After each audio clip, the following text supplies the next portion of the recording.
ये समझिए तदे धात्रिहं विधा कारण मध्य ये सब। हाँ, तो आगे अभी हमें पढ़ना है उसको, ग्रंथ आ रहा है। तो 3 प्रकार के कारणों की चर्चा हमारी हो गई, समवायी कारण, असमवायी कारण और निमित्त कारण। तो घट का असमवायी कारण कौन है? कपाल। नहीं घट का कपाल सही हो। कपाल सही हो। समवाय कारण क्या कपाल सही हो। घट का असमवाय कारण कौन है? कपाल सही हो। कपाल का संयोग। और पट का असमवाय कारण कौन है? तंतु संयोग। घट रूप का असमवाय कारण कौन है? घट का समवाय कारण असमवाय कारण कपाल कपाल कपाल कपाल बोलिए। घट रूप का समवाय कारण कौन है? कपाल है। कपाल और घट का समवाय कारण? कपाल समवाय कारण भी कपाल है।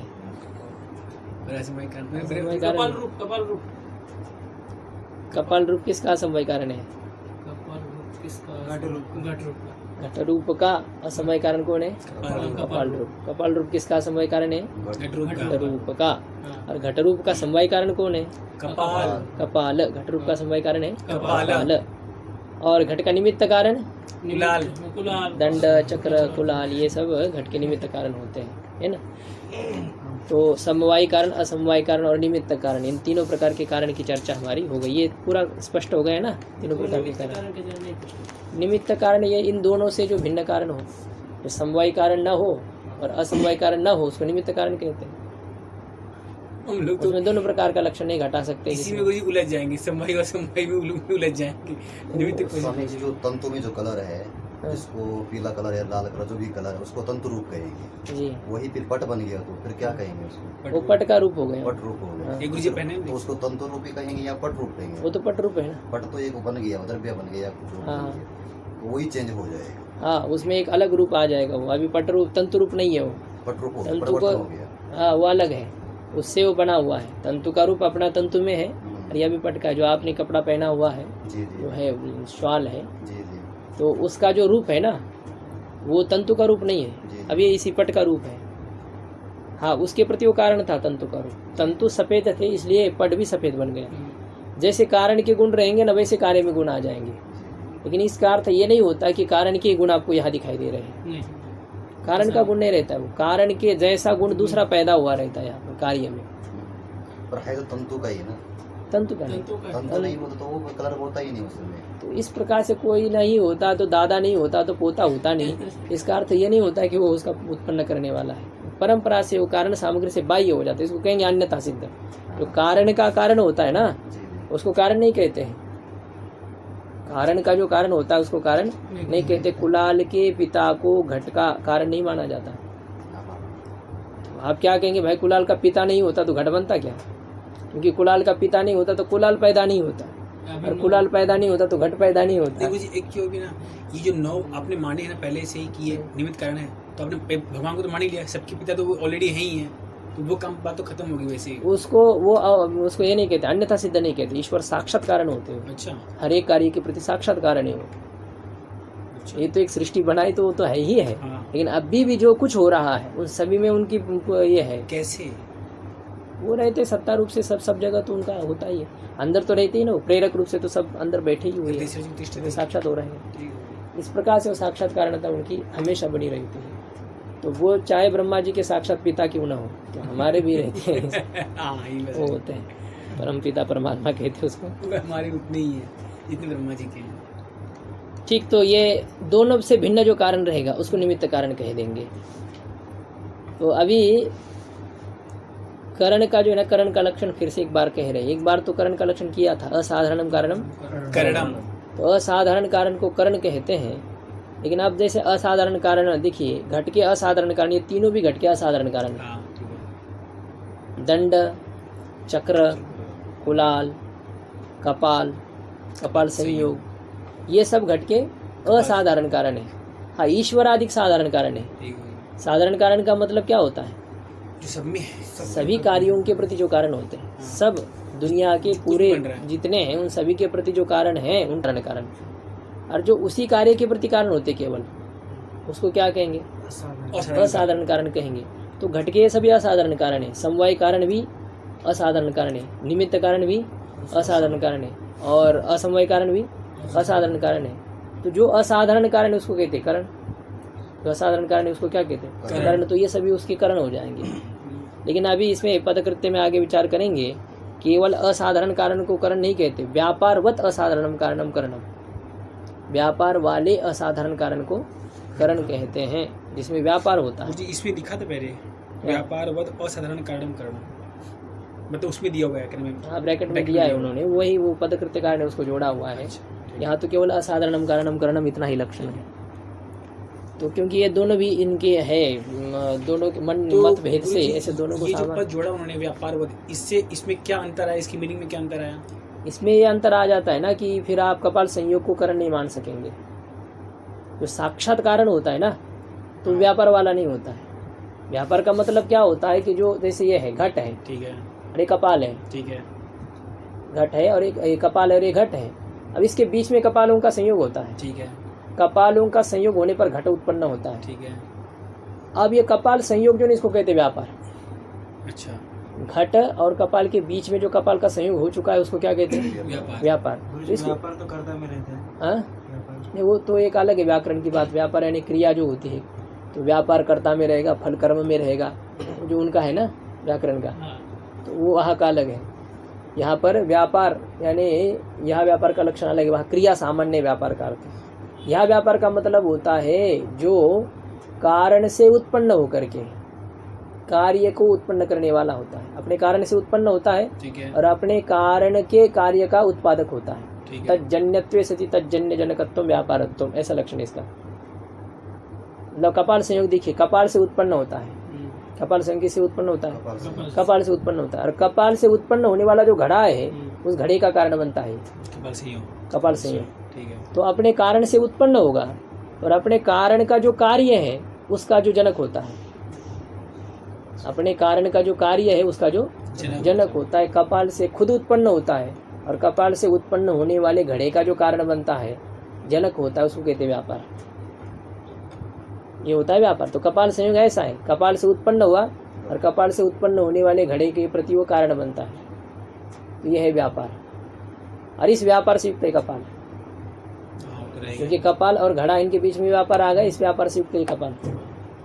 तो ये कपाल असाधारण कारण है, व्यापार वाला असाधारण कारण है, इसमें व्यापार आ गया। कारण और कार्य इन दोनों के बीच में जो है ना, यहाँ एक स्टेशन आ गया, बीच में एक स्थित एक है पदार्थ है बीच में, कपाल और घट, इनके दोनों के बीच में एक है कपाल का संयोग। ठीक है, इस दोनों के बीच में रहने वाला जो संयोग है, इस संयोग को ही कहते हैं व्यापार। ये गुण है ना, चाहे वो व्यापार तो कोई होता है, व्यापार या तो क्रिया होगी या तो गुण होगा। ये भी है, व्यापार कोई कर्म द्रव्य नहीं बनता है, हाँ ठीक है, व्यापार तो यही होगा, एक गुण अथवा क्रिया होगी। तो अभी यहाँ पर एक गुण है, ठीक है, और ये कपाल संयोग रूपी गुण अपने कारण से उत्पन्न होता है, और कारण से उत्पन्न होने वाले कार्य का जनक होता है, जनक होता है, तो इसको कहते हैं व्यापार। ठीक है, ये और इस व्यापार से युक्त है कपाल। हाँ ठीक है, भी समझ आ तो गया। ये जो कपाल है, ये कपाल कैसा असाधारण कारण है? व्यापारवत असाधारण कारण है। ये कपाल कैसा है? व्यापारवत असाधारण कारण। और कपाल संयोग भी असाधारण कारण है, ठीक है, लेकिन वो व्यापारवत असाधारण कारण है, क्योंकि यहाँ कपाल संयोग और घड़ा इन दोनों के बीच में कोई नहीं है, अंतर नहीं है यहाँ पर बीच में, व्यवधायक, इनका व्यवधान करने वाला ऐसा कोई बीच में नहीं है। ठीक है, तुरंत कपाल संयोग के अव्यवहित उत्तर क्षण में घड़ा बन जाता है, यहाँ कोई समय नहीं लगता है।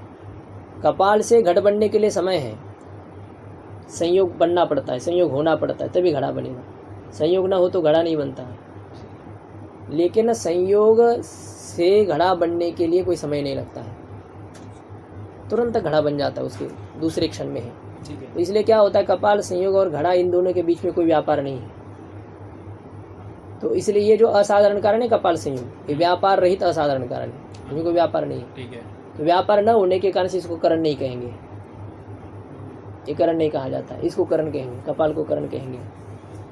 ऐसे इस प्रकार से व्यापारवत असाधारण कारण। इसी प्रकार से अभी हम आगे देखेंगे। देखिए ये लेखनी है, तो गुरुजी उसको बोलते थे हम लोग ना, क्या असमवायित बोलते कारण, असमवाय कारण हो गया, वो असाधारण कारण है। हाँ, असमवाय कारण अलग होता है और असाधारण कारण अलग होता है। अलग मतलब क्या है असाधारण कारण का ही एक घटक है असमवाय कारण। असमवाय कारण जो होता है ना वो हमेशा असाधारण कारण रहेगा। हाँ ठीक है। अलग प्रकार से प्रकार किए ना यहाँ पर, उसी बात को समझाने के लिए अलग अलग तरीके से। पहले कारण में 3 प्रकार होते हैं, एक समवायी, असमवायी और निमित्त। और अन्य प्रकार से फिर कारण में 2 प्रकार करते, व्यापारवत और अव्यापारवत। साधारण और असाधारण। अच्छा। साधारण कारण और असाधारण कारण, उसी कारण को अलग अलग प्रकार से कहा जा रहा है यहाँ पर। उसको समवायी, असमवायी, निमित्त कह दिया, और उसी को यहाँ पर अभी साधारण, असाधारण कह दिया। तो जो 3 है ना, इन तीनों का इन दोनों में अंतर्भाव होगा, और इन दोनों का उन तीनों में अंतर्भाव हो जाएगा। अच्छा। उसमें देखिए ना, जैसे हम क्या करेंगे, मनुष्यों में 4 प्रकार करेंगे, ब्राह्मण, क्षत्रिय, वैश्य, शूद्र। ठीक है। और उन्हीं मनुष्यों में हम अलग प्रकार से 3 प्रकार करेंगे, सात्विक, राजस, तामस, ऐसा प्रकार कर देंगे। ठीक है। अब जो 3 प्रकार के मनुष्य है ना, वही 4 प्रकार के, और जो 4 प्रकार के ना वही 3 प्रकार के हैं। अब उसमें ब्राह्मण में भी 3 प्रकार है, सात्विक, राजस, तामस। क्षत्रिय में भी 3 प्रकार है, सात्विक, राजस, तामस। वैश्य में भी 3 प्रकार है, शूद्र में 3 प्रकार है। तो इन तीनों का उन चारों में अंतर्भाव हो जाता है, उन चारों का इन तीनों में अंतर्भाव हो जाता है। अलग रूप से उनको कहना होगा। अच्छा। इसी प्रकार से उसी कारण को हम पहले एक इस तरह से विचारण किया कि वो समवाय कारण है, असमवाय कारण और निमित्त कारण। ऐसे कारण में 3 प्रकार की है। और उसी कारण की अन्य प्रकार से व्याख्या होती कि कारण 2 प्रकार का होता है, एक साधारण कारण और दूसरा असाधारण कारण। तो अब ये जो जितने कारण आपको बताए, समवायी, असमवाय, ये दोनों कारण तो असाधारण कारण ही होते हैं हमेशा, ठीक है। क्योंकि वो उसी कार्य के प्रति कारण बनने वाले हैं। तो उस दृष्टि से वो क्या रहेंगे, असाधारण कारण रहेंगे। हो सकता है ईश्वर साक्षात जब कारण बनेगा ना, जैसे ब्रह्मा जी को बनाया परमात्मा ने, अब उनके प्रति वो असाधारण कारण है, ठीक है, कि नहीं? तो ईश्वर सबके लिए साधारण होने पर भी उनके प्रति वो कैसे है, उनके प्रति वो असाधारण कारण हो जाता है। ठीक है। लेकिन सामान्य रूप से ऐसा है कि जो समवायी कारण और असमवायी कारण जितने रहेंगे ना, उनका असाधारण कारण में अंतर्भाव हो जाता है। ठीक है। और जो निमित्त कारण होते हैं उसमें 2 प्रकार है। निमित्त कारण 2 प्रकार का होता है, साधारण कारण और असाधारण कारण। जैसे घटका, दंड, चक्र, कुलाल, ये निमित्त कारण है, और ईश्वर आदि भी निमित्त कारण है जो 9 है। लेकिन दंड, चक्र, कुलाल ये असाधारण निमित्त कारण है, ये केवल घड़े के प्रति कारण होते हैं। और ईश्वर आदि जो निमित्त कारण है वो सबके प्रति निमित्त कारण, सबके प्रति कारण है, तो वो साधारण कारण होते हैं। तो ऐसे उसी को ही पहले 3 प्रकार से कह दिया, उसी को अभी 2 प्रकार से कह दिया। हाँ। ये जो सब जुड़ा ना नया वाला व्यापारवत, हाँ, तो अभी बताया ना आपको, व्यापारवत असाधारण कहने से क्या अंतर आ जाता है। जो साक्षात कारण होगा, जिसमें कोई व्यवधान न हो कार्य और कारण के बीच में, तो उसी को इस पद के कारण से आप करण नहीं कह पाएंगे। कपाल संयोग अब करण नहीं होगा। अच्छा, तो करण बन जाएगा कपाल। अब इसमें क्या अंतर आएगा, करण इसको कहो न कहो, तो ये आपकी एक शंका और इसमें उठेगी। लेकिन इसमें ये होता है, यहाँ पर नहीं, आपको दूसरी जगह इसमें समझना पड़ेगा इसमें क्या अंतर आ जाता है। यह है लेखनी है, इस लेखनी का प्रत्यक्ष आपको हो रहा है, लेखनी का प्रत्यक्ष आपको हो रहा है। तो इस लेखनी के प्रत्यक्ष के प्रति, ये तो प्रत्यक्ष अनुभव है, और प्रत्यक्ष अनुभव का कारण होता है प्रत्यक्ष प्रमाण, मतलब इंद्रिय। ठीक है। तो चक्षु से आप इस लेखनी को देख रहे हैं, तो चक्षु है प्रत्यक्ष प्रमाण। चक्षु क्या चीज है, प्रत्यक्ष प्रमाण, मतलब कारण है वो चक्षु, और ये हो रहा है आपको प्रत्यक्ष अनुभव की ये लेखनी है। ठीक है, कार्य होगा। अब इन दोनों के बीच में जो है ना एक व्यापार रहता है, संयोग। संयोग चक्षु का जो इस लेखनी के साथ संयोग है। ठीक है। ये चक्षु का जो लेखनी के साथ संयोग है, यह संयोग चक्षु से उत्पन्न होता है। चक्षु का संयोग क्या है, चक्षु से उत्पन्न है। हाँ बताइए, चक्षु और घट का संयोग, ये लेखनी का संयोग, ये किससे किससे उत्पन्न हुआ है? चक्षु और लेखनी का संयोग हो गया। इसका कारण कौन है? दोनों है। कौन कौन? चक्षु और लेखनी दोनों। चक्षु और लेखनी दोनों भी संयोग के प्रति कारण हो जाते हैं। ठीक है। तो ये लेखनी कारण, इसे तो हमें अभी मतलब नहीं है। ठीक है। चक्षु कारण है कि नहीं है? चक्षु का घड़े के साथ जो संयोग हो गया, उसका कारण कौन है? चक्षु। चक्षु है। तो चक्षु और घड़े का संयोग चक्षु से उत्पन्न होता है। ठीक है।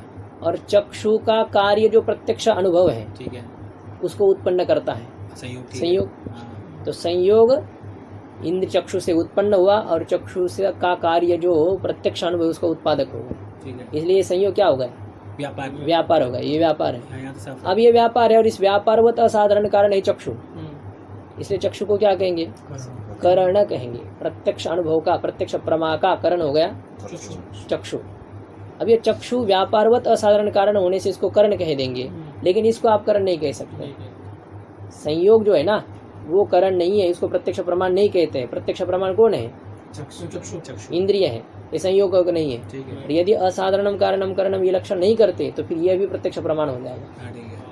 चक्षु के संयोग को भी आपको प्रत्यक्ष प्रमाण मानना पड़ेगा, इस प्रकार की स्थिति आ जाती है। लेकिन ये हमें इष्ट नहीं है, प्रत्यक्ष प्रमाण तो चक्षु ही है, इसलिए लक्षण किया जाता व्यापारवत असाधारणम कारणम करण में। पदकृत्य में विचार करेंगे हम लोग, तो अभी इसी में ही ये कह रहे करण का निष्कृष्ट लक्षण, करण का भी क्या कर रहे हैं? निष्कृष्ट, निर्दुष्ट, इस प्रकार का लक्षण। पहले एक सामान्य रूप से कर दिया, असाधारण कारण को करण कहते हैं, लेकिन अभी उसका ही चर्चा कर रहे हैं कि तद एतत् त्रिविध कारण मध्य, ये कितने प्रकार के कारण हो गए? तीन प्रकार के कारण हो गए। और इन 3 प्रकार के कारणों में जो असाधारण कारण है, ठीक है, इन तीनों प्रकार के कारणों में जो असाधारण कारण है तो वही कारण है। तो इन तीनों प्रकार के कारणों में साधारण कारण है या असाधारण कारण है?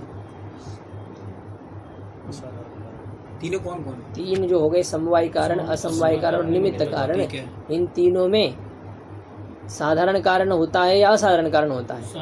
कौन से कारण का इसमें अंतर्भाव होता है इन तीनों का? तीनों में असाधारण होते हैं, तीनों असाधारण होते हैं। आपको बताया कि उसी कारण को ही 3 प्रकार से किया और उसी कारण को ही 2 प्रकार से किया। ठीक है, तो दोनों में तीनों का अंतर्भाव हो जाता है और तीनों में दोनों का अंतर्भाव हो जाता है। ठीक है। ये बात समझ में आ रही? समवायी, असमवायी, निमित्त, इन तीनों में ही कोई साधारण कारण होता है, कोई असाधारण कारण होता है। और जो साधारण और असाधारण कारण होता है ना, उनमें से कोई समवाय कारण होता है, उनमें से कोई असमवाय कारण होता है और उनमें से कोई निमित्त कारण होता है। उसको खाली अलग रूप से कह रहे हैं, ठीक है, शब्द से अलग कह रहे हैं उसी बातों को, उसी को 3 प्रकार की और उसमें 2 प्रकार की। ठीक है, ऐसे अलग प्रकार से प्रकार करना ही हो जाते हैं, लेकिन है तो वही है। ठीक है। उसको किस प्रकार से आप विभाजन कर रहे हैं उसके ऊपर निर्भर रहेगा। स्त्री और पुरुष इस प्रकार से 2 प्रकार से विभाग करो, और किसी अन्य प्रकार से आप विभाग कर सकते हो, उसमें 4 प्रकार कर सकते हैं, 10 प्रकार कर सकते हैं, लेकिन सबका अंतर्भाव दोनों में हो जाएगा। हाँ, ठीक है। दोनों का अंतर्भाव सब में हो जाएगा, है कि नहीं? जितने हैं तो उनमें यहाँ की लोक संख्या है, स्त्री पुरुष ऐसा कहेंगे। अब उसमें बालक भी आ जाएंगे, बुढ़े भी आ जाएंगे, जो कुछ रहेगा उसमें आप अवान्तर प्रकार भले कर दीजिए, लेकिन वो सब आ गए उसमें। तो अनेकों में वो 2 आ जाएंगे, 2 में वो सब अनेक आ जाएंगे। ठीक है, समझ आ गया। इसी प्रकार से यहाँ पर क्या हो जाता है, जो 3 कारण है, समवायी, असमवाय और निमित्त, ठीक है, इन तीनों में किसका अंतर्भाव हो जाता है? दोनों का हो जाएगा। दोनों का हो जाता है। तो समवायी, असमवाय और निमित्त, इन तीनों में साधारण कारण और असाधारण कारण, दोनों में से कौन सा कारण रहता है? दोनों रहेगा। दोनों भी रहते हैं उसमें। ठीक है, तीनों में दोनों का अंतर्भाव हो जाता है। हाँ। इन तीनों में कोई साधारण कारण है, हाँ। इन तीनों में ही कोई असाधारण कारण है। ठीक है, तो अब कह रहे हैं कि इन तीनों में जो असाधारण कारण है, इन तीनों में जो असाधारण कारण, तीनों में कितने प्रकार के कारण रहेंगे? साधारण असाधारण दोनों प्रकार के रहेंगे। अब उनमें से जो असाधारण कारण है, तीनों में जो असाधारण कारण है, तो उसको कहते कारण। उसको क्या कहेंगे? कौन बाकी रह गया? अभी साधारण रह गया, जिसको आप कारण नहीं कहेंगे। जो इन तीनों में साधारण कारण है उनको कारण नहीं कहेंगे, ईश्वर आदि को कारण नहीं कहेंगे। तो बाकी सब करण कोटि में आ जाएंगे। तीनों तो आगे ना गुरुजी? हाँ, तीनों तो आगे। तो तीन मतलब क्या है? तीनों पूरे नहीं आ सकते। समवाय कारण आ जाएगा, असमवाय कारण आ जाएगा और कोई निमित्त कारण आ जाएंगे। तो पूरे निमित्त कारण नहीं आएंगे। निमित्त में वो तीनों आ जाएंगे, कुलाल, डंडा और चक्र। हाँ, वो आ गए, ईश्वर आदि नहीं ईश्वर आए। आदि नहीं है। तो इस प्रकार से होता है कि करण जो होता है, जो असाधारण कारण है, उसी को ही करण कहेंगे। और फिर उसको भी संकुचित किया है कि व्यापार वाले असाधारण कारण को करण कहेंगे। व्यापार वाले असाधारण कारण को करण कहेंगे। ऐसा कहने से क्या हो जाता है, ये जो मुझे ऐसा कहने से ना जो असमवाय कारण है वो कट जाएगा। बस इतना ही समझ लीजिए। सीधी सीधी बात यह है कि असमवाय कारण जो होता है ना, वो साक्षात कारण होता है कार्य का, और जो समवाय कारण होता है वो व्यापार के द्वारा कारण बनता है। ठीक है। वहाँ कोई बीच में रहता है, हाँ। मतलब एक स्टेशन रहता है, बीच में रुकना होता है, बीच में उनका संयोग होता है, संयोग होने के बाद में कार्य उत्पन्न होता है। तो इसलिए बीच में व्यवधान है वहाँ पर। समझ आ गया महाराज? तो यह है 3 प्रकार के कारणों में जो असाधारण कारण है, तो उसी को ही कहते हैं करण। वह करण हो गया, ये करण का लक्षण हो गया। समझ में आ रहा है करण का लक्षण? हाँ, आ गया गुरुजी। अभी ये निकला कहाँ से था पता है? ये करण आदि कहाँ से निकला है? कहाँ से गुरुजी? यथार्थ अनुभव 4 प्रकार का है और उसका करण जो है 4 प्रकार का, ऐसा कह दिया। तो कर्ण 4 प्रकार का है, तो करण किसको कहते हैं? ये शंका हो गई। तो करण को बताया, असाधारण कारण को करण कहते हैं। तो बोले फिर कारण किसको कहते हैं?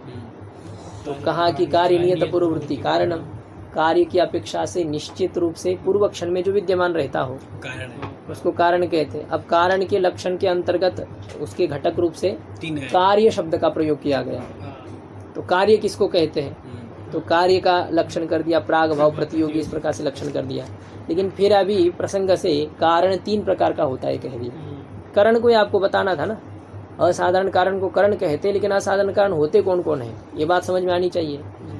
तो इसको बताने के लिए कारण में 3 प्रकार की, समवायी, असमवाय और निमित्त। और फिर बताया उन तीनों प्रकार के कारणों में जो असाधारण कारण है उसको कहते हैं करण। अब ये हो गया, हमें करण समझ में आ गया। अभी इन तीनों में जो असाधारण कारण होता है उसको क्या कहते हैं? करण कहते हैं। अब करण का जब लक्षण हमारे सामने आ गए, करण शब्द का क्या अर्थ है जब हमारे सामने आ गया, तो अभी प्रत्यक्ष प्रमाण किसे कहते हैं? इसको कहते हैं ठीक है। तत्र प्रत्यक्ष ज्ञान करणम प्रत्यक्षम। तत्र प्रत्यक्ष ज्ञान करणम प्रत्यक्षम। जैसे 4 है ना, प्रत्यक्ष, अनुमिति, शाब्द और उपमिति। तो प्रत्यक्ष प्रमा का करण कौन है? प्रत्यक्ष प्रमाण। प्रत्यक्ष प्रमा का जो करण उसको क्या कहेंगे? प्रत्यक्ष प्रमाण, इस प्रकार से कहेंगे। अनुमिति प्रमा के करण को अनुमान प्रमाण, शाब्द प्रमा के करण को शब्द प्रमाण, उपमिति प्रमा के करण को उपमान प्रमाण, ऐसे है। तो अब हमें प्रत्यक्ष खंड की चर्चा करनी है। इसमें प्रत्यक्ष प्रमाण का विचार करना है। तो प्रत्यक्ष प्रमाण किसको कहते हैं? प्रत्यक्ष ज्ञान का जो करण है, प्रत्यक्ष ज्ञान का जो प्रत्यक्ष ज्ञान, प्रत्यक्ष प्रमा का जो करण, उसको क्या कहेंगे? प्रत्यक्ष कहेंगे। प्रत्यक्ष प्रमाण ये होता है। ये समझ में आ रहा है प्रत्यक्ष ज्ञान का करण। अब प्रत्यक्ष ज्ञान किसको कहते हैं? किसे कहते हैं? ये आएगा अभी, शंका होगी कि नहीं? प्रत्यक्ष ज्ञान के करण को प्रत्यक्ष प्रमाण कहते हैं। प्रत्यक्ष ज्ञान का क्या स्वरूप है? प्रत्यक्ष ज्ञान किसको कहेंगे? तो प्रत्यक्ष ज्ञान का लक्षण बता रहे हैं, इंद्रियार्थ सन्निकर्ष जन्यम ज्ञानम प्रत्यक्षम। इंद्रियार्थ सन्निकर्ष जन्यम ज्ञानम प्रत्यक्षम। इंद्रिय और अर्थ, अर्थ यानी पदार्थ, इंद्रिय और पदार्थ विषय, तो इनके सन्निकर्ष से उत्पन्न होने वाला जो ज्ञान, इनके संबंध से उत्पन्न होने वाला जो ज्ञान, ये पुस्तक है सामने, ये पदार्थ है। चक्षु यह इंद्रिय, तो चक्षु और इस पुस्तक के संयोग से उत्पन्न होने वाला जो ज्ञान, उस ज्ञान को क्या कहेंगे? प्रत्यक्ष ज्ञान कहेंगे। और हमेशा संयोग ही नहीं रहेगा, अलग अलग संबंध इसमें बताएंगे। अभी 6 संबंध लागू हो जाएंगे इसमें। प्रत्यक्ष ज्ञान के लिए 6 संबंध कारण बनेंगे। कभी संयोग संबंध, कभी संयुक्त समवाय संबंध, कभी संयुक्त संवेद समवाय संबंध, कभी समवाय संबंध, कभी संवेद समवाय संबंध, और एक विशेषण विशेष भाव संबंध। 6 प्रकार के संबंध। डरा रहे हैं? नहीं, वो एक सामने आना चाहिए ना उस प्रकार का बात। क्योंकि आपको देखिए पुस्तक का भी प्रत्यक्ष चक्षु से करना है, और पुस्तक में रहने वाले पुस्तकत्व का भी प्रत्यक्ष आपको चक्षु से करना है। पुस्तक में जो नीलादिक रूप रहते उसका भी प्रत्यक्ष करना है। और चक्षु पुस्तक के नील रूप में जो रूपत्व रहता है, उसमें जो नीलत्व रहता है, उसका भी प्रत्यक्ष करना है। इतने दूर दूर चले गए नहीं अभी। देखिए चक्षु से पुस्तक है, फिर पुस्तक में रहता है पुस्तकत्व या पुस्तक का नीला रूप, काला रूप जो रूप रहेगा, फिर उस रूप में रहेगी जाति। ये चक्षु से बहुत निकट था पुस्तक, अब ये थोड़ा सा दूर हो गया, ये थोड़ा सा दूर हो गया। अब यहाँ पर चक्षु का इसके साथ संबंध दिखाना पड़ेगा, ये परंपरा संबंध हो जाएगा। यहाँ से वहाँ से वहाँ, जैसे दिल्ली जाना है तो यहाँ से हरिद्वार, हरिद्वार से मेरठ, और ऐसा ऐसा होकर के जाना पड़ेगा। इसी प्रकार से यहाँ पर ये चक्षु को जब इस तक यहाँ तक पहुँचना है, यहाँ तक द्रव्य में जो रूप आदिक है, पुस्तक में जो रूप आदिक है, उसमें रहने वाले जो धर्म है उसका प्रत्यक्ष करना है। तो उसके लिए कैसा सन्निकर्ष कारण बनना है वो देखना है। तो पहले तो आप इसको ही समझ लीजिए, ये संबंध की चर्चा भी आ जाएगी। तो ये पुस्तक का, द्रव्य का ही हमें प्रत्यक्ष करना है। तो इसका प्रत्यक्ष करना है तो चक्षु और इसका क्या संबंध होगा? ये पुस्तक और चक्षु का, इन दोनों का कौन सा संबंध रहेगा? प्रत्यक्ष संयोग संबंध। 2 द्रव्यों का जो संयोग संबंध होता है ना, उसको संयोग कहते हैं। 2 द्रव्य जब मिलते हैं ना, तो उनका संबंध हमेशा कौन सा संबंध होता है? संयोग संबंध होता है। एक घड़ा है और दूसरा एक कपाल का टुकड़ा पड़ा हुआ है, ठीक है। तो इन दोनों का संबंध जब होगा तो कौन सा संबंध होगा? संयोग संबंध होगा। हाँ, घड़े का जो अब जो कपाल थे ना अलग अलग, तो उस कपाल के साथ भी घड़े का संबंध है। अब कपाल भी द्रव्य है, घड़ा भी द्रव्य है, हाँ। लेकिन उन दोनों का तब संयोग संबंध नहीं होता है। कार्य और कारण का जो संबंध है वो तो समवाय रहता है, लेकिन जब कार्य कारण भाव न हो और वैसे यदि द्रव्य हो, उन दो द्रव्यों का हमेशा जो संबंध होता है, कौन सा संबंध होगा? संयोग संबंध होगा। जैसे आत्मा का हाथ के साथ संबंध है या नहीं है? आत्मा व्यापक है, तो इस हाथ के साथ संबंध हो सकता है। किसकी आत्मा का हो सकता है? आपकी या मेरे हाथ का किसकी आत्मा के साथ संबंध हो सकता है? सबकी आत्मा। ये सभी जितने आत्मा, बहुत सारे आत्मा, इनके मत में नाना आत्मा है, तो सब आत्मा के साथ मेरे हाथ का संबंध हो सकता है। ठीक। और वो जो संबंध होगा वो कौन सा संबंध होगा? संयोग संबंध होगा। और आपके हाथ का आत्मा के साथ किसी जो द्रव्य है ना, तब संयोग संबंध होता रहेगा उसमें, काल आदि के साथ, देश आदि के साथ, सब संयोग संबंध होता है। आपकी आत्मा का आपके हाथ के साथ क्या संयोग रहेगा? संयोग संबंध रहेगा। अच्छा, ये तो उस छोड़ता है ना, ये आत्मा तो ऐसी है, व्यापक है। अब इस शरीर को उसने ले लिया है, मतलब अपना रूप से मान लिया, फिर वो दूसरे को माने गए। एक जैसे आत्मा के लिए सभी शरीर तो देखा जाए आत्मा की दृष्टि से तो एक ही है शरीर। वो आपके शरीर में भी मेरी आत्मा व्याप्त है, ठीक है, और मेरे शरीर में भी आपकी आत्मा व्याप्त है। ये होने पर भी अभी उस शरीर में वो एक रहता है, उस देह को लेकर के जो है ना, उस प्रकार की भावना बनी हुई है। तो इस कारण से मेरी आत्मा है, आपकी आत्मा है, ऐसा ही हो जाता है। सबकी आत्मा है। तो सभी के अंदर यदि मेरी भी आत्मा व्याप्त है, तो आपके जो सुख दुखादिक है उसका मुझे प्रत्यक्ष होना चाहिए। ठीक है, होना चाहिए। और मेरे जो सुख दुखादिक है वो आपको प्रत्यक्ष होने चाहिए, क्योंकि इनके मत में तो आत्मा के ही गुण होते सुख दुखादिक, लेकिन दूसरे के आत्मा में जो सुख दुखादिक है वो हमें प्रत्यक्ष नहीं होते हैं। भले हमारे मन का उसके साथ संयोग होता है, लेकिन हमारे मन का यदि हमारी आत्मा के साथ संबंध होता है तभी सुख दुखादि का प्रत्यक्ष होता है। ठीक है। दूसरे के आत्मा के साथ संयोग होने पर भी प्रत्यक्ष नहीं होता है। ऐसे ही होता है। ये ना आपकी मोबाइल आजकल है ऐसे ही। अब ऐसी मेरा भी उंगली ऐसी होती है, मैं उंगली लगाऊंगा तो ये खुलता नहीं है, और आपकी उंगली लगाएंगे तो खुलेगा। वो देखता है कि क्या क्या उसको, जैसे आपने उसमें क्या लगा हुआ पता नहीं क्या कहते उसको, फिंगरप्रिंट, हाँ, जो ले लिया है, तो उसके हिसाब से वो चलता रहता है। तो मन भी इसी प्रकार से होता है, मन भी उसी आत्मा के साथ ही वो प्रिंट लेता है, क्या फिंगरप्रिंट जैसे लेता है, तभी वो ज्ञान कराता है। और दूसरे आत्मा के साथ लगता है ना तो ज्ञान नहीं कराता है, वो खुलता नहीं है आत्मा का जो है ना। जैसे ये मोबाइल का खुलना है ना, क्या होता है उसका जो जितने हैं वो सब आपके सामने आ जाएंगे, प्रकट हो जाएंगे। तो इसी प्रकार से मन का जब आत्मा के साथ संयोग हो जाता है ना, तो आत्मा खुल जाता है, तो उसमें कितना सुख है, क्या दुख है, क्या है, सब वो सामने आ जाता है। लेकिन अपनी आत्मा खुलती है उससे, दूसरी की आत्मा नहीं खुलती है। संयोग होने पर भी, संयोग मेरा हो सकता है इस मोबाइल के साथ, लेकिन वो नहीं खुलेगा। तो इसी तरह से है इनका। तो जब इंद्रिय का उस पदार्थ के साथ संबंध होता है, तो संबंध होने से उस पदार्थ का ज्ञान उत्पन्न होता है। इंद्रिय का अपने विषय के साथ संबंध होने पर उसका जो ज्ञान उत्पन्न होता है, तो उस ज्ञान को कहते हैं प्रत्यक्ष ज्ञान। ठीक है, प्रत्यक्ष अनुभव, प्रत्यक्ष प्रमा, इस प्रकार से कहेंगे। तो इंद्रियार्थ सन्निकर्ष जन्यम ज्ञानम प्रत्यक्षम, इंद्रिय और विषय के सन्निकर्ष से, संबंध से उत्पन्न होने वाला जो ज्ञान, उस ज्ञान को कहेंगे प्रत्यक्ष ज्ञान। जैसे ये लेखनी है, तो चक्षु का जब लेखनी के साथ संबंध हो गया, इस संबंध से आपको इसका ज्ञान होगा, इयम लेखनी, क्या ज्ञान होगा? इयम लेखनी, ये लेखनी है, इस प्रकार का ज्ञान होगा। तो ये इस ज्ञान को कहेंगे प्रत्यक्ष ज्ञान, क्योंकि ये चक्षु के द्वारा हो चुका है। इसी प्रकार से चक्षु का ही नहीं, अन्य इंद्रियों से भी समझना है। अब मैं देखा नहीं है, अब मैं लेखनी की तरफ देख नहीं रहा हूँ, क्या मुझे लेखनी का ज्ञान है अभी? हाँ है, हाँ? है। अब ये कैसे ज्ञान है? मैं तो देख नहीं रहा हूँ उसको। त्वक से, त्वगेंद्रिय से, त्वगेंद्रिय के इसके साथ संयोग संबंध है, तो त्वगेंद्रिय से मुझे इसका ज्ञान हो रहा है। तो ये लेखनी का ज्ञान तो मुझे दो इंद्रिय से हो सकता है, और किसी इंद्रिय से नहीं हो सकता है। तो इंद्रिय से लेखनी ही है, ऐसा कैसा प्रत्यक्ष होगा? होता है ना उसका आकार आदि जो सब है, उसका बैठा हुआ है, तो इंद्रिय भी जानता ना घड़ा आदि। हाँ, लकड़ी भी हो सकती है, तो वो है उसका, तो उस प्रकार का कोई पदार्थ है इसका, ऐसा तो ज्ञान कराएगा। यही अब ये तो चक्षु भी नहीं कह सकते, फिर ये क्या चीज़ है आपको जब इसका पता ही नहीं हो, है ना। ये हो सकता है ना, जब आप पहली बार आपने लेखनी देखी है किसी की, उस समय आपने पूछा ये क्या है, तो चक्षु से तो आपने इसको जान लिया, लेकिन आपको ये पता नहीं था कि ये इसका क्या नाम है, तो क्या कहते, क्या कार्य करती है, ज्ञान तो इसका होता है।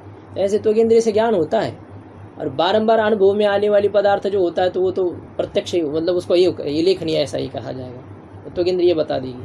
और कभी ऐसी है कि अंधा व्यक्ति जैसे छूता है, तो उसको तो अनुमान करना पड़ता है, तो ऐसे हमें भी कभी कभी ऐसा करना पड़ेगा, इसलिए लेकिन उस पदार्थ का जो द्रव्य का है ना, ये द्रव्य है कोई है, इस प्रकार का तो ज्ञान कराएगा, उसके विशेष रूप से ज्ञान नहीं कराएगा वो।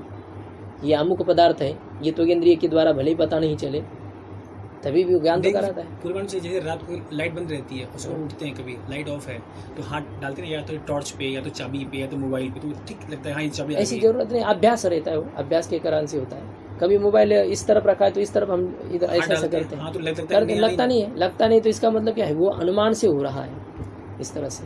हाँ, अब यही तो मैंने कहा ना कि आकार आपके ये अनुभव में आए हैं बहुत अभ्यास में, अभ्यास में होने से आप इसको उठाते तो कहते मोबाइल है, लेकिन जब इसका अभ्यास ही नहीं था तो ये थे ही नहीं। आज से क्या है 10-15 साल पहले देखेंगे तो ये मोबाइल बहुत कम थे, किसी के पास नहीं थे। ठीक है। देखा तो 15 साल पहले एक आधा फोन किसी के पास में रहेगा तो वो अभी आपने आँख जो बंद की, आँख बंद करके आपने जो कहा कि ये पेंसिल है, इस पेंसिल के पीछे आपका ज्ञान है कि आपका अभ्यास है? अब वो अभ्यास भी एक उसमें कारण बनता है। एक चक्षु ऐसा होती है कि चक्षु का तो हमें ये होता है थोड़ा सा तो इंद्रिय की अपेक्षा भी इसमें सुदृढ़ता रहती है, लेकिन अभ्यास की तो जरूरत पड़ती है ना, हमें उस पदार्थ की जानकारी पहले किसी के द्वारा होनी ही पड़ती है। चक्षु से भी हम उसको देखते हैं तो देखने मात्र से आकार आदि तो दिखाई देगा हमें, तो इंद्रिय भी आकार को बताएगी, लेकिन ये इस आकार वाला कौन सा पदार्थ है इसका निर्णय वो अभ्यास के बिना नहीं दे सकती है। अच्छा, इसको पहले किसी के द्वारा चक्षु के द्वारा उसको देखना पड़ेगा, किसी को बताना पड़ेगा भाई इसको लेखनी कहते हैं। व्यवहार में वो चीज़ तभी आती है जब उसकी शक्ति का ज्ञान होता है। तो ये पता चलता नहीं गैया है या आदमी है, कुत्ता है, बिल्ली है, ऐसा जब हम सुनते हैं अपने जो पिता माता जो लोग रहते हैं वो चर्चा करते हैं, हमें अलग से सिखाना नहीं पड़ता है। ये बिल्ली है, कुत्ता है, इसको सिखाते नहीं हमारे माँ बाप, लेकिन वो व्यवहार करते कभी, अरे बिल्ली आ गए बिल्ली आ गए, तो वो सोचता है कि भाई बिल्ली क्या है, हाँ ये आ गया, इसी को बिल्ली कहते होंगे ये लोग। तो फिर वो दूसरी बार हुआ आ जाता है, बिल्ली आ जाती तो उनसे पहले कहता है बिल्ली आ गई। अब उसको ज्ञान हो गया, उसने ग्रहण कर लिया, पकड़ लिया। उस समय में मेरी बहुत रहती थी तो वो सीख जाता है, उसको अलग तरीके से सिखाना नहीं पड़ता है। जगह है ना रिकाम, मतलब खाली है तो तुरंत भरता रहता है उसमें। अब हमारी क्या है वो हैंग जैसी रहती है, उसमें बहुत कुछ इधर उधर भरा हुआ रहता है, तो पहले इसे डिलीट करना हटाना पड़ता है। तो ये है इंद्रिय और विषय के सन्निकर्ष उत्पन्न होने वाला जो ज्ञान, उसको कहते हैं प्रत्यक्ष ज्ञान। ये समझ में आ गया प्रत्यक्ष ज्ञान का लक्षण। और भी एक प्रत्यक्ष ज्ञान का दूसरा एक लक्षण इसमें किया है कि ज्ञानाकरणकम ज्ञानम प्रत्यक्षम। तो ज्ञान करण नहीं है जिस ज्ञान का, ये है इसमें कोई इसमें ब्रैकेट में कर दिया है लक्षण, मूल में कहीं है कहीं नहीं होगा। ज्ञान जिसका करण नहीं उस ज्ञान को कहते प्रत्यक्ष ज्ञान। देखिए पहले आपको इनके अन्य ज्ञान को छोड़ दीजिए, उसको आएगा वो कुछ नहीं उसमें आएगा कि ये जो प्रत्यक्ष ज्ञान आपको जब हो जाता है ना तो इसमें करण कौन बना?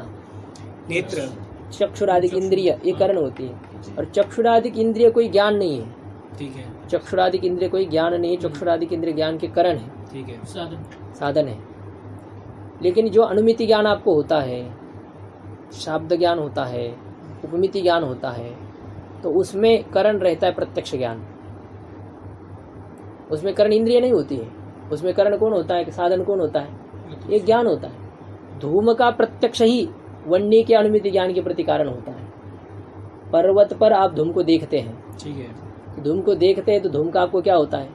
प्रत्यक्ष ज्ञान होता है। ठीक है, चक्षु से आपको धूम का प्रत्यक्ष ज्ञान होता है, और उस धूम का जो प्रत्यक्ष ज्ञान, उस प्रत्यक्ष ज्ञान से आपको वन्य का ज्ञान होता है। धूम के प्रत्यक्ष ज्ञान से किसका ज्ञान होता है? वन्य का अनुमिति ज्ञान होता है। तो अनुमिति ज्ञान का करण है प्रत्यक्ष ज्ञान। अनुमिति ज्ञान का करण क्या हो गया? प्रत्यक्ष ज्ञान।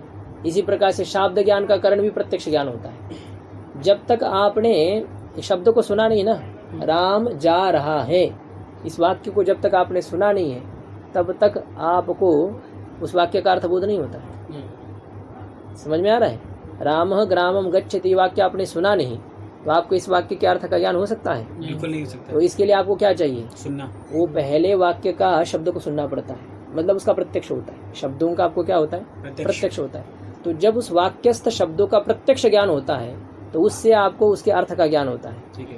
मतलब शाब्द बोध होता है, शाब्द प्रत्यक्ष होता, शाब्द क्या है, शाब्द अनुभव होता है, शाब्दी प्रमा होती है, तो शाब्द बोध कहते हैं। शब्द प्रमाण से होने वाले ज्ञान को क्या कहते हैं? शाब्द बोध। तो शाब्द बोध के लिए क्या चाहिए आपको? शब्द का प्रत्यक्ष चाहिए, शब्द का प्रत्यक्ष ज्ञान। इसी प्रकार से उपमिति ज्ञान के लिए चाहिए सादृश्य ज्ञान। तो अन्य जितने ज्ञान हैं प्रत्यक्ष के अलावा भिन्न, तो उन सभी में करण होता है ज्ञान। ज्ञान से वो ज्ञान उत्पन्न होते हैं। ठीक है। किसी ज्ञान से ज्ञान उत्पन्न है, किसी क्या प्रत्यक्ष ज्ञान से। अनुमिति ज्ञान के लिए प्रत्यक्ष ज्ञान चाहिए, उपमिति ज्ञान के लिए प्रत्यक्ष ज्ञान चाहिए, और शाब्द ज्ञान के लिए भी प्रत्यक्ष ज्ञान चाहिए। जब प्रत्यक्ष ज्ञान हो तो उस प्रत्यक्ष ज्ञान से वो ज्ञान उत्पन्न होते हैं। लेकिन प्रत्यक्ष ज्ञान के लिए और किसी ज्ञान की जरूरत नहीं पड़ती है। प्रत्यक्ष ज्ञान के लिए और किसी ज्ञान की जरूरत नहीं पड़ती। लेकिन आपको वन्नी को जानने के लिए धूम का ज्ञान जरूरी पड़ा। धूम का प्रत्यक्ष आपको चाहिए वन्नी को प्रत्यक्ष करने के लिए। पर्वत पर अनुमान करने के लिए, प्रत्यक्ष देखने के लिए नहीं चाहिए। वैसे जब आपको पर्वत पर वन्नी का अनुमिति ज्ञान करना है तो आपको धूम का प्रत्यक्ष करना पड़ता है। धूम का प्रत्यक्ष होने पर वन्नी का अनुमिति ज्ञान हो गया। ठीक है। लेकिन धूम के प्रत्यक्ष के लिए आपको कौन सा ज्ञान चाहिए? कुछ नहीं, के लिए आपको कौन सा ज्ञान चाहिए? कोई ज्ञान नहीं चाहिए। उसके लिए कोई ज्ञान नहीं चाहिए। उसके लिए तो चक्षु का संबंध चाहिए, चक्षु चाहिए। मतलब उसके लिए और किसी ज्ञान की जरूरत नहीं पड़ती है। तो पूरी सार बात इसमें आई क्या? तो यह बात आ गई। इसमें लक्षण का चर्चा हमारी चल रही है। प्रत्यक्ष ज्ञान उसको कहते हैं कि जिसका ज्ञान करण न हो। जिसका ज्ञान करण न हो। अन्य जितने अनुभव है, जितने प्रमाएं हैं, उन सबका करण होता है ज्ञान। अच्छा, ठीक है। वो तो ज्ञानम करणम यस्य, ज्ञान करण है जिसका, हाँ। तो उसको कहेंगे ज्ञान करणकम। अच्छा, ज्ञान करण वाले। ठीक है। तो ज्ञान करण वाले कौन से ज्ञान है?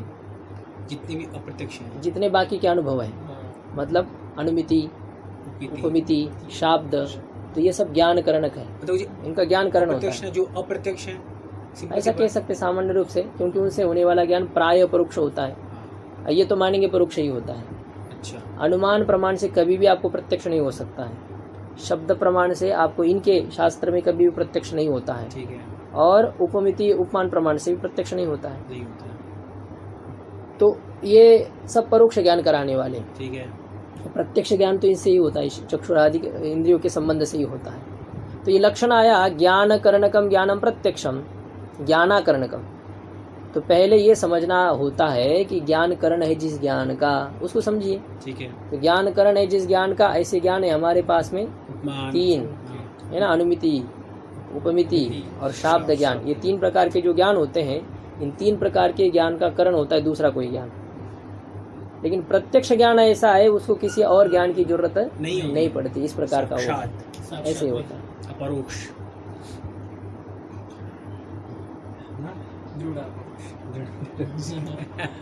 तो ज्ञानाकरणकम ज्ञानम, ज्ञान करण नहीं है जिसका, जिसका ज्ञान करण नहीं है, तो इस प्रकार के ज्ञान को प्रत्यक्ष करते। ये लक्षण समझ में आ रहा है? नहीं आया? वो टीका पढ़ रहे थे ना? हाँ, वो घर में पढ़ना होती टीका। उसके देख रहे थे। हाँ, तो यही तो इसलिए होता है। लक्षण को देख रहे थे। हाँ, तो फिर ये मेरे शब्द का प्रत्यक्ष नहीं हो रहा था ना आपको, इसलिए अर्थ का प्रत्यक्ष नहीं होगा। तो ज्ञान करण है जिस ज्ञान का, ज्ञान करण है जिस ज्ञान का, ऐसे ज्ञानों को कहते ज्ञान करण का ज्ञान, ज्ञान करण वाले ज्ञान, जिनको जानने के लिए किसी अन्य ज्ञान की जरूरी पड़ती हो, आवश्यकता पड़ती हो। तो ऐसे ज्ञान है अनुमिति, उपमिति, शाब्द। इनको जानने के लिए आपको कोई प्रत्यक्ष चाहिए। अणुवन्य का अनुमिति ज्ञान करने के लिए धूम का प्रत्यक्ष चाहिए। अर्थ का ज्ञान करने के लिए गामानय, इस वाक्य के अर्थ का ज्ञान करने के लिए उस वाक्य का प्रत्यक्ष चाहिए, शब्दों का प्रत्यक्ष चाहिए। और गो सदृशो गवय, ये गाय के जैसा गवय होता है, तो उस गवय को जानने के लिए आपको सादृश्य ज्ञान चाहिए। गो और गवय का जो सादृश्य ज्ञान है, समानता का ज्ञान है, वह यदि हो तभी आपको क्या होता है, गवय का आप उपमिति ज्ञान करा सकते हैं। हाँ भाई ये गवय है, ये आप तभी जान सकते हैं जब आपको गो और उसके सादृश्य का ज्ञान हो। जब आपने देखा नहीं है, मतलब जाना नहीं कि हाँ इसके जैसा जो पशु होता है उसको गवय कहते हैं, ये सादृश्य का ज्ञान जब तक आपको नहीं है तब तक उस पशु को देखने पर भी यह गवय ज्ञान आपको नहीं होगा। ठीक है। तो ये गवय है, ये ज्ञान होने के लिए आपको क्या चाहिए? गाय का ज्ञान, सादृश्य ज्ञान होना चाहिए। मतलब गाय का तो ज्ञान है ही, और उसको भी देख रहा है, लेकिन ये इसके जैसा होता है ये आपको ज्ञान होना चाहिए। इसको कहते हैं सादृश्य ज्ञान। ठीक है, मैंने मुख को भी देखा, मैंने चंद्र को भी देखा, ठीक है, लेकिन ये जरूरी नहीं कि मुझे उसमें सादृश्य का ज्ञान हो। मैं उसको सोचूं तब की बात है ना। हाँ भाई इसके जैसा ही है। अब बहुत है, अब सबको थोड़ी लगता है चंद्र सदृशम मुखम। लगता है लगता है, सबको नहीं लगता है, वो उसके लिए होता है जिसके लिए, जिसको अपने अपने दुनिया के लिए है वो, तो दूसरे के लिए थोड़ी लगेगा वो सादृश्य ज्ञान वहाँ पर उत्पन्न होना पड़ता है तभी होता है। नहीं तो देखा है, मुख को भी देखा है, चंद्रमा को भी देखा है, लेकिन चंद्र सदृश मुख है ये तो नहीं ज्ञान हुआ। उसको भी देखा, इसको भी देखा, सादृश्य ज्ञान चाहिए। सादृश्य ज्ञान जब होगा तो तब क्या होगा, आपको ये गवय है इस प्रकार का ज्ञान आपको होगा। तो कहना यह है कि प्रत्यक्ष ज्ञान से अलावा जितने ज्ञान है, प्रत्यक्ष ज्ञान से अतिरिक्त जितने ज्ञान है, उन ज्ञान के प्रति और दूसरा ज्ञान कारण होता है। प्रत्यक्ष ज्ञान चाहिए आपको। धूम का प्रत्यक्ष हो तब वन्नी का ज्ञान होता है, अनुमिति ज्ञान। शब्द का प्रत्यक्ष हो तब शब्दबोध होता है, अर्थ ज्ञान।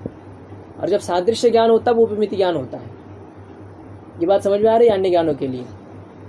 लेकिन जब प्रत्यक्ष इस लेखनी का ज्ञान आपको हो रहा है अभी, लेकिन दिखाई दे रही है, इस लेखनी को देखने के लिए आपको क्या कौन सा ज्ञान चाहिए?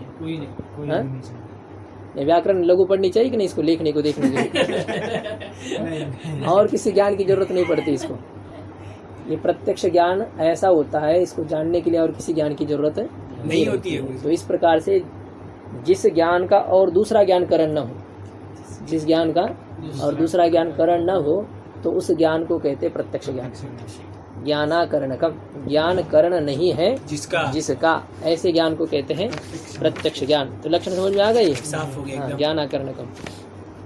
अब वह जो ज्ञानाकरण का ज्ञान है वो दो प्रकार का है।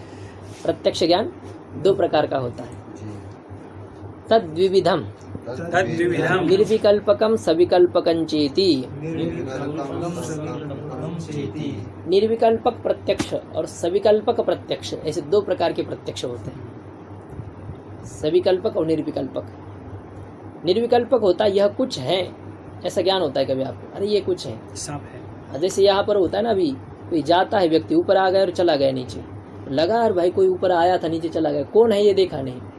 हो सकता है आदमी भी और दूसरा भी कोई हो सकता है, बंदर भी हो सकता है। तो कुछ चला गया लेकिन हमने पूरी तरह से उसको देखा नहीं, समझ में आ गया कोई है ये समझ में आ गया, लेकिन क्या है पता नहीं चला।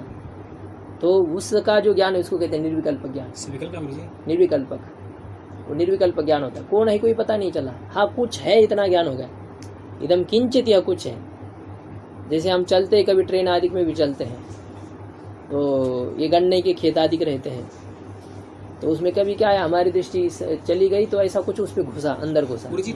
अब कौन अंदर घुसा पता नहीं चला, वो किसान था या और कोई पशु था, लेकिन कोई घुसा जैसे लगा और हम तो आगे चल गए, ट्रेन तो आगे चली गई, फिर तो देख नहीं सकते उसको पीछे जा करके, और वो अंदर भी घुस गया है, लेकिन कुछ है ऐसा आपको लगा या कुछ घुसा है इसमें। तो उस व्यक्ति का वो मनुष्य है या वो कोई पशु है या क्या है, कोई पता नहीं चला है आपको उसमें, लेकिन कुछ है। तो इस ज्ञान को कहते हैं निर्विकल्पक ज्ञान। अच्छा, और ये लेखनीय है, हाँ। इसको कहते हैं सविकल्पक ज्ञान। कैसे बोलिए? क्योंकि सविकल्पक ज्ञान के जो होते हैं ना, तीन को विषय करने वाला जो ज्ञान, उसको सविकल्पक ज्ञान कहते हैं। तीन विकल्प इसमें रहते हैं, तीन घटक इसमें रहते हैं इस ज्ञान में। क्या क्या? विशेष्य, ठीक है, विशेषण और संबंध, ठीक है। तीनों को विषय करने वाला ज्ञान होता है। विशेषण मतलब प्रकार, विशेष्य और संबंध, इन तीनों को विषय करने वाला जो ज्ञान, उस ज्ञान को कहते हैं सविकल्पक ज्ञान। ये लेखनी है, ये जो ज्ञान आपको हो रहा है ना, ये जानते हैं आप, ये आपका ज्ञान किसको किसको विषय कर रहा है? तीनों को। किसको किसको? लेखनी को, लेखनी के गुणों को और उन गुणों के संयोग को। गुण को नहीं, यहाँ पर जब ये लाल रक्ता लेखनी ऐसा कहेंगे ना, तब गुण को विषय करेगा ज्ञान। ठीक है। जब ये लेखनी ऐसा कहेंगे ना, तब ये आपका ज्ञान इस गुण को विषय नहीं करता है, तब खाली लेखनी को कर रहा है। कभी लेखनी को करता है। ऐसा होता है, हमने उसको देखा, भाई दर्शन को ले गए थे आज भगवान के, हाँ गए थे, कैसे कपड़े थे, अरे यार वो तो नहीं पता कैसे, तो कैसे दर्शन किया तुमने?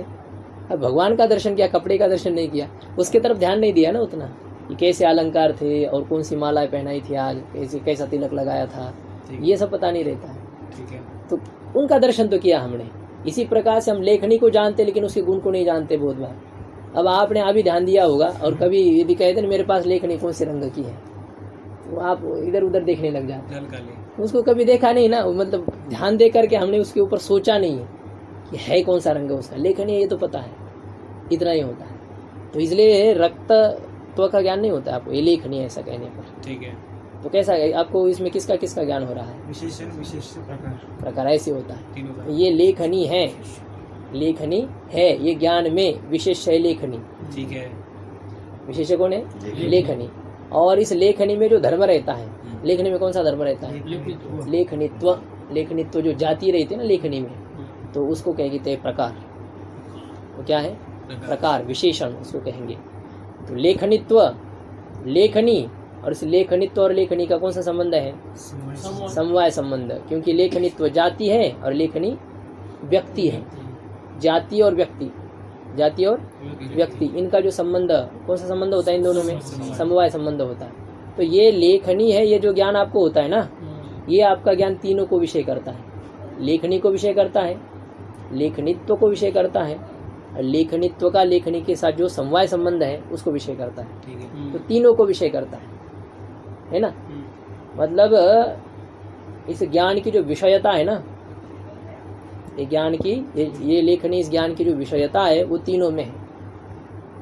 ज्ञान की विषयता किसमें किसमें है? लेखनी में है, लेखनित्व में है, और लेखनित्व और लेखनी का जो समवाय संबंध है, इन तीनों में इसकी विषयता है। और इन तीनों के विषयता का अलग अलग नाम अभी करेंगे। ठीक है। विशेषताख्य विषयता, प्रकारताख्य विषयता और संसर्गताख्य विषयता।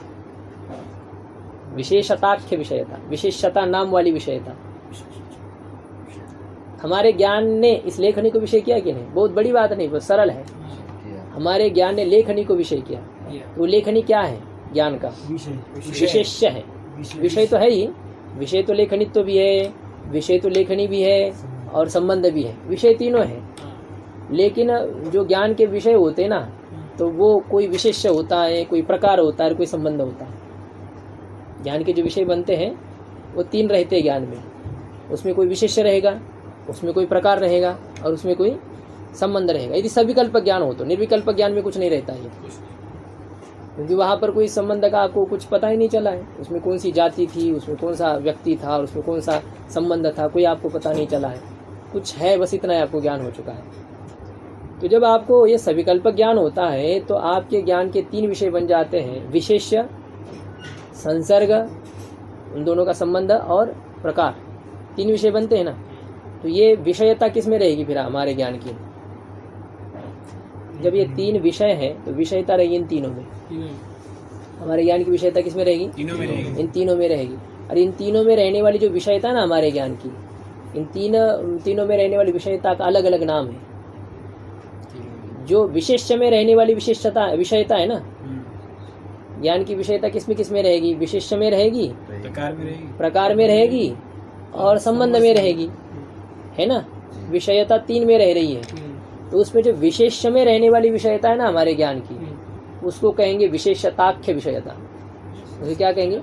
विशेषताख्य विषयता। विशेषता नाम है जिसका, विशेषताख्य विषयता। और प्रकार में रहने वाली जो विषयता है उसको कहेंगे प्रकारताख्य विषयता। प्रकार का जो हमारा ज्ञान प्रकार को विषय कर रहा है उसको क्या कहेंगे? प्रकारताख्य विषयता। और जो संसर्ग में रहने वाली विषयता है हमारे ज्ञान की, उसको कहेंगे संसर्गताख्य विषयता। तो चलिए, तो अभी ये विचार हमारा ये हो ही जाएगा। तो खाली ये देखना है कि हमारा ज्ञान यहाँ पर तीनों को विषय कर रहा है: लेखनी को, लेखनित्व को, और लेखनित्व और लेखनी का जो संबंध है, इन तीनों को। तो इस प्रकार से जो ज्ञान प्रकार वाला हो, जो ज्ञान कैसा हो? प्रकार वाला, उसको कहते हैं सविकल्पक। प्रकार, अब यहाँ सप्रकारक ऐसा ज्ञान लक्षण कर रहे, सप्रकारकम ज्ञानम सविकल्पकम। तो इसे उपलक्षण है जिसमें प्रकार हो, जिसमें विशेष्य हो, और जिसमें संसर्ग हो। ये तीनों जहाँ पर रहेंगे तो उस ज्ञान को कहेंगे सविकल्पक ज्ञान। और जहाँ पर प्रकार नहीं रहेगा, जहाँ पर प्रकार नहीं रहेगा, तो प्रकार नहीं है तो फिर विशेष्य भी कोई नहीं है, और फिर संसर्ग भी कोई नहीं है ना। तीनों में से कोई एक रहेगा तो तीनों जरूर रहेंगे, और तीनों में से एक नहीं रहेगा तो तीनों भी नहीं रहेंगे। ऐसे ही एक साथ रहते ही तीनों रहेंगे तो तीनों, नहीं रहेंगे तो तीनों भी नहीं रहेंगे। ऐसे होता है। व्याकरण में जैसा होता है ना, ये क्या कहते हैं उसमें उसको, संयोग शिष्ट जैसे होते हैं, एक साथ ही रहते हैं। जब चले जाते तो एक साथ ही चले जाते हैं, आएंगे तो उसके साथ, जाएंगे तो फिर दोनों भी चले जाएंगे। इस प्रकार से जो होता है, हाँ? निमित्त तो नहीं रहते वो, उसमें निमित्त नहीं, कार्य भाव नहीं रहता, कार्य कारण भाव नहीं रहता, दोनों एक साथ आते हैं और जाते भी हैं तो दोनों एक साथ चले जाते हैं, ऐसे होता है। तो ये तीनों जब रहेंगे तो एक साथ रहेंगे, और जब नहीं रहेंगे तो नहीं रहेंगे। जैसे ये हमारे होते हैं ना, काम क्रोध लोभ, ये जो तीनों होते हैं ना, ये ऐसे ही है। रहते तो तीनों एक साथ रहते हैं, नहीं रहते तो तीनों भी नहीं रहते। ये समझ रहा है, जहाँ पर काम है वहाँ क्रोध लोभ है, जहाँ क्रोध है वहाँ काम और लोभ है, और जहाँ लोभ है वहाँ काम और क्रोध भी है। भले वो ढके हुए रहते हैं, वो प्रकट नहीं होने देता है। कामी व्यक्ति को क्रोध नहीं आता ऐसा नहीं होता है, बहुत आता है, लेकिन वो दूसरे पर निकालता है, वहाँ नहीं निकाल सकता। और क्रोधी व्यक्ति को उसके में कोई चाह नहीं रहती, इच्छा नहीं रहती, लोभ नहीं रहता, ऐसा नहीं रहता, रहता है लेकिन वो दबा हुआ रहता है। क्रोधी व्यक्ति का भी, लोभी का भी इसी प्रकार के रहता है। दुकानदार आदि कितना हम उसको गाली भी देंगे तो कुछ नहीं साहब ऐसा नहीं, ऐसा नहीं, धीरे धीरे बात सीधे करेंगे वो। जब वो समझते कि ये हमारे बहुत बड़े ग्राहक है, तब नहीं तो फटकार देंगे, निकल जब यहाँ से, ऐसे होता है। तो लोभ ऐसे है। तो ये दृष्टांत मैं आपको दे रहा था कि जब ये प्रकार विशेष और संसर्ग जब रहेंगे तो तीनों रहेंगे ज्ञान में, और नहीं रहेंगे तो कुछ भी नहीं रहेंगे। तो जब तीनों ना हो तो उस ज्ञान को क्या कहेंगे? निर्विकल्पक प्रत्यक्ष कहेंगे। और जब तीनों भी रहेंगे तो उसको क्या कहेंगे? सविकल्पक प्रत्यक्ष, ऐसा कहेंगे। ये इस प्रकार की चर्चा भी आ रही। देखिए, तत्र निष्प्रकारकम ज्ञानम निर्विकल्पकम, तत्र निष्प्रकारकम ज्ञानम निर्विकल्पकम, निर्गतः प्रकारः यस्मात् ज्ञानात्, निर्गतः प्रकारः यस्मात् ज्ञानात्। इसमें नहीं मेरे। हाँ नहीं है, तो वो लघु जो है ना वो रख दिए कब वहाँ पर बक्से में। अच्छा यहाँ पे रहे, अच्छा ऐसे पढ़ रहे हैं। उसको ये समास बता रहा हूँ, निर्गतः प्रकारः यस्मात्। कहाँ पढ़ रहे? ऐसे महान भाव, जल्दी जल्दी भगना है तो कैसे समास है? नहीं ठीक है। निर्गत प्रकार यस्मात्, जिससे प्रकार निकल गया है, जिससे प्रकार निकल गया है उसको कहते हैं निष्प्रकारक। मतलब प्रकार रहित जो ज्ञान है, प्रकार शून्य जो ज्ञान है, उस ज्ञान को क्या कहेंगे? निर्विकल्पकम, निर्विकल्पकम। निर्गता विकल्पः यस्मात्, यहाँ पर भी ऐसा ही है, बहुब्री समास करना है, जिसे विकल्प चले गए हैं, निर्विकल्पकम। नहीं, निरादय क्रांताद्यर्थे पंचम्य जो है ना, निर्गत कौशाम्ब्या हुआ कि नहीं? अभी नहीं हुआ। अच्छा समास तो चल रहा है, अभी कैसे नहीं हुआ? तत्पुरुष में ही है, हो गया ना? हो गया होगा।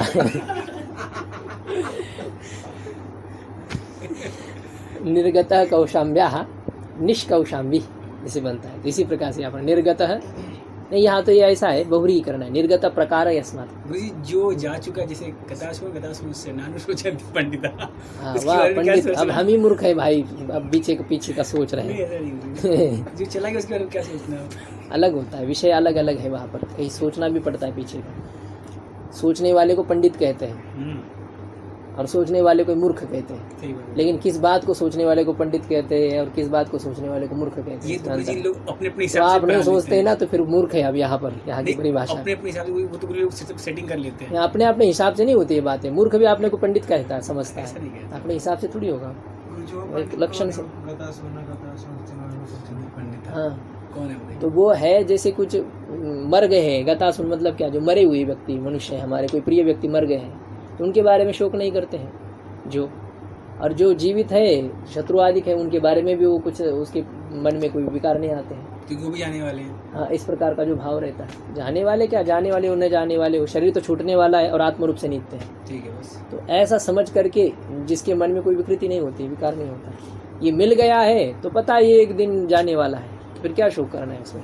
और संयोग भी है तो इतना खुश होना ही नहीं, उसमें अपने को इतना झोंकी नहीं देना है कि इसकी मतलब उसके प्रति जो स्नेह करना होता है ना, ज़्यादा नहीं करना। जैसे आपको बताया था ना, कृष्ण भगवान यशोदा मैया को कह रहे हैं, अब मैं आपको बताता था कि मेरे प्रति आप इतना स्नेह मत कीजिए। को नहीं उसको कोई किसी को बताया, संवाद में आया हुआ, यहाँ पर देखा था एक बार सीरियल में। तो उनके प्रति ज़्यादा स्नेह मत करो, जिनके प्रति हम ज़्यादा स्नेह करते हैं ना, तो ऐसा लगता है कि वो हमेशा हमारे पास में बने रहे। और जो वस्तु है जिनके प्रति हमें इतना मोह नहीं रहता ना, तो चली गई तो चली गई। अब ये जो तुच्छ पदार्थ रहते हैं ना, थोड़े से कम कीमत के, ऐसे ऐसे जाते आते रहते हैं, तो उनके प्रति हमें इतना मोह नहीं रहता है, हाँ ले जाओ कोई बात नहीं।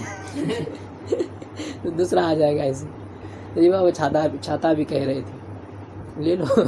दूसरा आएगा, बहुत सारे रहते हैं। तो जो अब बहुत बड़ी चीज़ जो रहती है वो देंगे क्या आप? है ही नहीं तो देंगे क्या? ऐसे नहीं होता है, बहुत बड़ी चीज़ है, क्या है? बहुत कुछ क्या रहेगा आपके पास में, दे देंगे। दे दो सब किताब आदि का, आज यहाँ पर छोड़ दो। इनको आवश्यकता ही नहीं है। नहीं ऐसे क्यों? ये आपके होने से कैसे? आप ले लीजिए महाराज जी, मेरे पास रखिए ऐसे। गुरुजी देखिए, अब आप इनके गुरुजी असमय करना मत बढ़िए। चलिए आप इधर उधर मत चाहिए।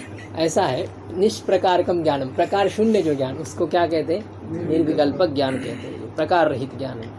जैसे उदाहरण दे रहे, यथा किंचित इदम। गुरुजी एक मिनट, ये जो ये नाम रखे ना गुरुजी ना, निर्विकल्पकम और सविकल्पकम, तो इसको स्पष्ट कीजिए, ऐसा नाम क्यों रखा है इनका? तो बताया ना आपको, विकल्प से जो रहित होता है। विकल्प यानी क्या होता है? उसमें जो प्रकार है, विशेष है, संबंध है, ये जिसमें ना हो। जैसे गुरुजी कोई व्यक्ति आया, हाँ यहाँ से निकला, हाँ कोई गया, ये तो ज्ञान हो गया। जी। कौन गया? ये ज्ञान नहीं हुआ। जी। तो गुरुजी ऐसा नहीं हो सकता है, मतलब एक मैं दिमाग वहाँ जा रहा है, दृष्टि जा रही है कि सविकल्प ज्ञान गुरुजी तभी होता है जब आपके ज्ञान का जो विषय है वो ठीक आप उसको देख लेते हैं। मतलब आपने उसको ठीक नहीं देखा, इसीलिए वो निर्विकल्प है। अगर आप उसको ठीक देख लें तो फिर आप मतलब ये तीनों उसमें देख ही लेंगे आप। वो एक भाव आप ऐसे इस प्रकार से निकाल सकते हैं, जब हमारा चक्षु का अच्छे प्रकार से संबंध जब हो जाता है तो उसमें तीनों भी आ जाते हैं, और जब नहीं संबंध हुआ है तो तीनों नहीं आ जाते हैं। नहीं आते तो उसको निर्विकल्प कहते। तो आप इस प्रकार से उसको सोच सकते हैं ठीक है कि हमने उसको देखा नहीं, तो किसी का से हमने देखा नहीं, देख नहीं पाए, जो कुछ हो, हाँ जो भी कारण था, तो इस जब नहीं होता है उसमें क्या पदार्थ है, क्या धर्म है, तो उसका जो ज्ञान होगा वो आपको निर्विकल्प ज्ञान होगा। जैसे व्यवहार में भी होता है ना, हम किसी व्यक्ति के साथ में रहते हैं और वो बहुत बड़ा विद्वान रहता है, लेकिन वो कहता नहीं है, और हम उनके साथ रह रहे हैं, पता नहीं हमें कौन है, तो हम तो उसको अपने मित्र के जैसे व्यवहार कर रहे हैं, जैसा कैसा हो रहा है। और कभी वो चला गया तो फिर कोई हमें बताता है कि अरे वो तो बहुत अच्छे विद्वान थे, बड़े विद्वान थे, आपने उनसे कोई चर्चा नहीं की, कभी कुछ पूछा नहीं। अच्छा वो अच्छे विद्वान थे। अब आपने उस व्यक्ति को जाना था कि नहीं जाना था? पहले जाना था, लेकिन उस व्यक्ति का जो ज्ञान था ना आपको, निर्विकल्प ज्ञान जैसे था। ये सामान्य मनुष्य है भाई, ये भी है तो वो भी है, इस प्रकार से हमने उसको सामान्य रूप से जाना था। और उसी व्यक्ति को आप जब जानकारी हो जाएगी तो फिर एक विशेष रूप से ज्ञान उसका हो जाता है। वो ऐसे विद्वान है, ऐसे वहाँ पर वो इतने पढ़े, इतने पढ़ाते, जो कुछ है, ऐसा जो होता है। एक विशेष सामान्य समझना है, बिल्कुल सामान्य जो ज्ञान रहेगा ना उसको निर्विकल्प कहिए, और विशेष जो ज्ञान है तो उसको सविकल्प कहना है। इस प्रकार से होता है। तो प्रकार शून्य ज्ञान कैसा? यह कुछ है, यह कुछ है, बस यह कुछ है। तो इस प्रकार का जो ज्ञान, यह लेखनी है या कुत्ता है, बिल्ली है, गधा है, बंदर है, ये नहीं पता नहीं, कुछ है, कुछ है। इस प्रकार का जो है इसको कहते हैं निर्विकल्पक ज्ञान। इदम किंचित हो गया। सविकल्पक, सब प्रकारकम ज्ञानम सविकल्पकम, प्रकारेण सह वर्तते सब प्रकारकम, तेन सहेति तुल्य योगे। बहुरी समास है। प्रकारेण सह वर्तते सब प्रकारकम, प्रकार वाला जो ज्ञान होता है, ठीक है, साफ हो गया। प्रकार वाला जो ज्ञान होता है। अभी आपको पता है ये लेखनी है, ये पुस्तक है, ये सभी ज्ञान कैसे होते हैं? सब प्रकार ज्ञान होते हैं। इसमें प्रकार रहता है कोई, ठीक है, अरे इसमें कोई प्रकार है, इसमें कोई विशेष है, और इसमें कोई संसर्ग है, होता है कि नहीं? ये पुस्तक है, ये लेखनी है, ये लाल लेखनी, रक्ता लेखनी है, ये भी सविकल्प ज्ञान है। अब इसमें प्रकार कौन है? जी लेखनी भी है, और प्रकार इसमें हाँ, ये रक्तक, रक्तत्व ये प्रकार है। लेखनी तो प्रकार नहीं है इसमें, क्योंकि लेखनी तो दूसरे में भी रहेगा, जो लाल रंग की ना हो तो उसको रक्ता लेखनी तो नहीं कहेंगे ना। ये है ना, दो आगे ना, दे दीजिए। हाँ अब ये इसको रक्ता लेखनी हम कहते हैं। तो यदि इसमें प्रकार हम लेखनित्व कहेंगे ना, लेखनित्व तो इसमें भी है, तो क्या इसका रक्ता लेखनी ज्ञान होता है? नहीं होता है। तो प्रकार जब रक्तत्व रहेगा ना तभी रक्ता लेखनी ज्ञान होगा, और जब प्रकार लेखनित्व रहेगा ना तो लेखनी, यम लेखनी, इतना ही ज्ञान हो जाएगा। तो ये ज्ञान तो इस लेखनी में भी हो सकता है, यम लेखनी, रक्ता लेखनी, यम हरिता लेखनी, इस प्रकार से जो ज्ञान आपको होना है उसमें वो गुण प्रकार बन जाएगा। तो प्रकार वाला जो ज्ञान उसको क्या कहते हैं? सब प्रकार ज्ञान। जैसे उदाहरण दे रहे डित्थोयम, अयम डित्थ।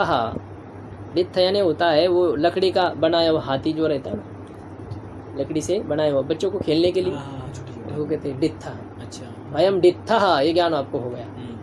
तो डित्थ ये जब ज्ञान हो जाता है तो उसमें डित्थ है विशेष, डित्थत्व ये जाति जो है उसमें वह है प्रकार, और डित्थत्व और डित्थ का जो संबंध, समवाय संबंध, वो संसर्ग है।